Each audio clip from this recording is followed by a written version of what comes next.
Hi, this is Jared Schmidt in ARC 602 in Arnie Emerson's section, and this is my final presentation for my project Embrace Boone Commons, a community resilience center in Boone, North Carolina. So this project tackles a global problem, which is climate crisis and the rise of natural disasters, and it does so by providing a framework and local application in my project locally here in North Carolina. So focusing on the recent devastation caused by Hurricane Helene in September of 2024, which brought massive flooding to the area, this project will take a holistic approach of serving the community before, during, and after disaster strikes. So Boone, North Carolina is located in the northwestern portion of the state. It's a mountain town. It's a vibrant community. There is a college here, App State, which has 21,000 students. It's a very lively place. It's a destination for lots of outdoor recreation, and mild summers bring a lot of tourists to the area. But in September of 2024, Hurricane Helene hit and just totally devastated the area, causing just enormous flooding. So in this area, because of the terrain, the mountainous region, all of the valleys and all of the rivers and streams just collect all of that rainwater whenever we get a large downpour. And in the case of Helene, we had days on end of rain, which just compounded in flooding that just wiped out lots of structures, lots of buildings and houses, and caused a lot of devastation. So the local aspect of this, the real strength in this community is in their willingness to band together, to volunteer and step up and help each other out. So that's what we saw when Helene happened, that neighbors rolled up their sleeves, they got out and started helping each other out. I would say this is a community characterized by being doers rather than well-wishers, which is really the heart behind the idea for this project. So Embrace Boone Commons is a community resilience hub that provides support before, during, and after disasters. Built on the strength of unity, EBC serves as a vibrant gathering space where people connect over meals, games, and events. The facility includes an affordable hostel with a communal kitchen, a cafe, and subsidized medical and mental health clinics. Designed to welcome the community at all times, EBC seamlessly transitions into an emergency shelter when disaster strikes, offering safe lodging, essential resources, and a base for relief efforts. With backup power, water, and satellite internet, it remains a vital hub in any crisis. More than a shelter, EBC strengthens Boone's social fabric, fostering connection, support, and resilience. So the name Embrace Boone really is kind of summed up here, a foundation of resilience, embracing all, bracing for the future. So when I chose this site, I looked at several different options, but really settled on this particular one based on its proximity to a highway. It's very accessible. It's even though a portion of this property is in a floodplain, the part where I'm building is out of that flood zone, so it's up high, and it is located near a hospital. So there's already infrastructure for medical assistance right next door. So it seems like the perfect spot for this facility. The existing site is kind of a plateau at the top, and then it slopes down. So that's where the flood threat happens in this particular area. So my idea to address that is to terrace the landscape by stepping it down like this, which allows the water as it's draining to permeate into the ground evenly along each flat portion rather than being washed downward and compounding that problem. Additionally, I'm using permeable surfaces in place of asphalt for like the parking lot and the patios and the courtyard. So grass pavers are what I'm using for that.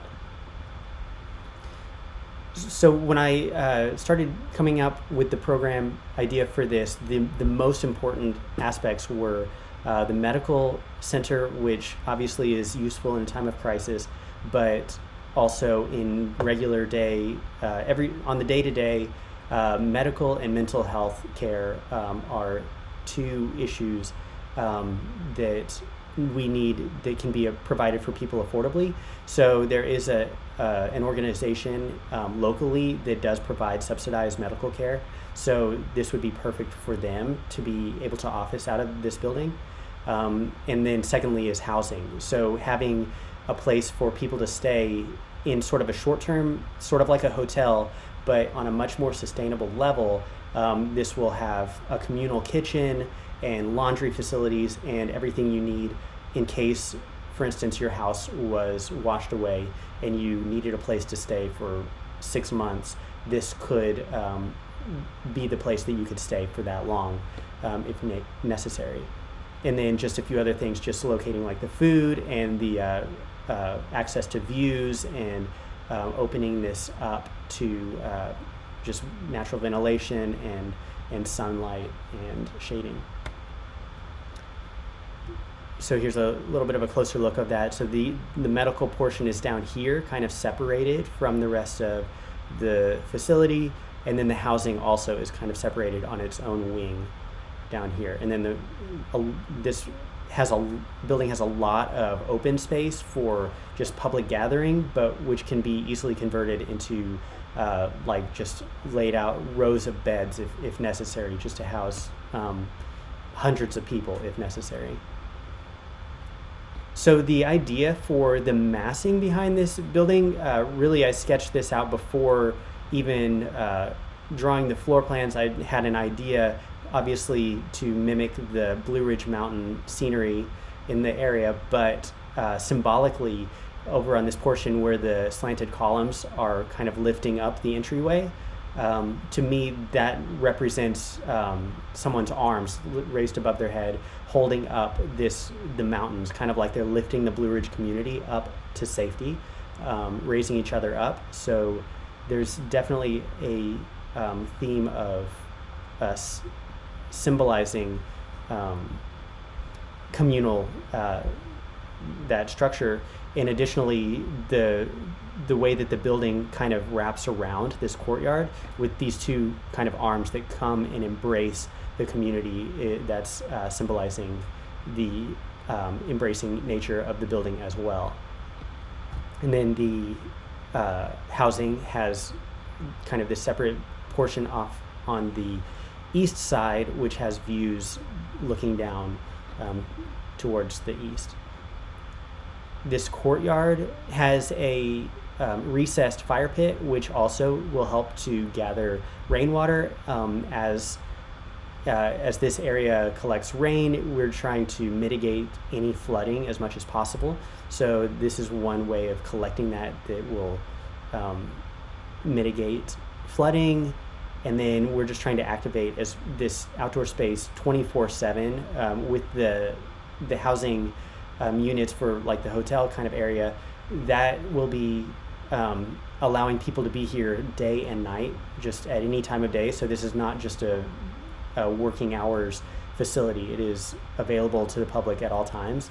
And then there's a space for concert events, just farmers markets, just any kind of public event or gathering can happen here. Sustainability is very important in this project. Aside from just creating a building that functions very well, we also want to mitigate the cause of these rising natural disasters, which the building industry contributes about 40% to carbon emissions, and so trying to mitigate some of that with proper energy use. We have a green roof and rainwater harvesting, radiant flooring, which is great for open air type of situations because it's not an air changing type of system. So the natural ventilation can permeate through the building.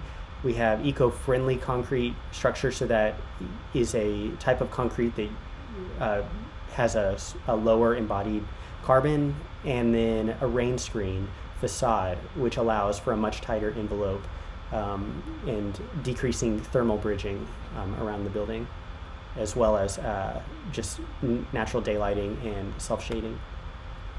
The facade itself is a perforated metal rain screen, which is made up of triangular panels that attach kind of to the structure here. They're kind of three-dimensionally raised out from the building to give it sort of a rocky type of look, which will kind of shift with the sun, giving it a very multi-dimensional shape and kind of image. And then this mountain range here is the inspiration for the facade. Structurally, this is the concrete columns and slab, the grid, as well as the shear walls in the vertical circulation.